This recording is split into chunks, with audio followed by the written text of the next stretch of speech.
আসসালামু আলাইকুম রহমতুল্লাহি ওয়া বারাকাতুহু। বাইক চোর ধরার উপায়।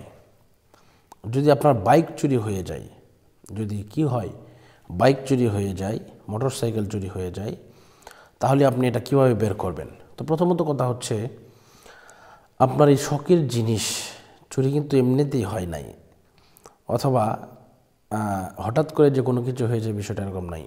চোরদের আগ থেকে টার্গেট থাকে যে আপনি কোথায় যাবেন, কোন সুযোগে সে আপনার মালটা নিয়ে যেতে পারে, এই সুযোগের সন্ধানে কিন্তু তারা সবসময় থাকে। এজন্য আপনার এই বাইক যখন চুরি হয়ে যাবে, তখন আপনি কীভাবে বের করবেন শোনেন। তো ফ্যামিলিতে যদি লোক বেশি থাকে, আপনি তাদেরকে দিয়ে পড়বেন। কমপক্ষে আমরা 100 ছাত্র দিয়ে 1,30,000 বার পড়ে থাকি। যদি আমাদের সাথে পড়াতে চান, আমাদেরকে দিয়ে আমাদের সাথে যোগাযোগ করবেন। আমি নিয়মটাও বলে দিচ্ছি, এরপরে আমি নাম্বারটা বলে দেব, যে নাম্বারে যোগাযোগ করবেন।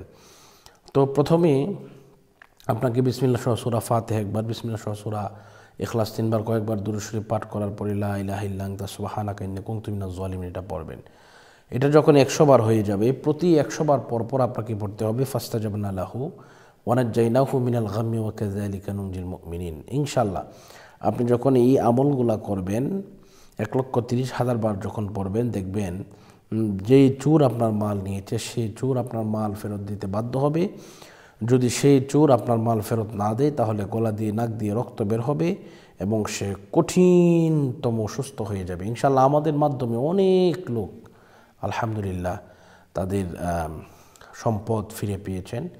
এটি আল্লাহ পাকের পক্ষ থেকে হয়েছে, এটা আমাদের কোনো কারিশমা নয়। আমরা হচ্ছে ওসিলা দেওয়ার মালিক আল্লাহ। তো আমাদের সকলকে এই ভরসা রাখতে হবে। তো আল্লাহ পাক আমাদের সকলের মনের আশা পূরণ করুন। এই মুহূর্তে বিদায় নিচ্ছি। আসসালামু আলাইকুম ওয়া রাহমাতুল্লাহি ওয়া বারাকাতুহু।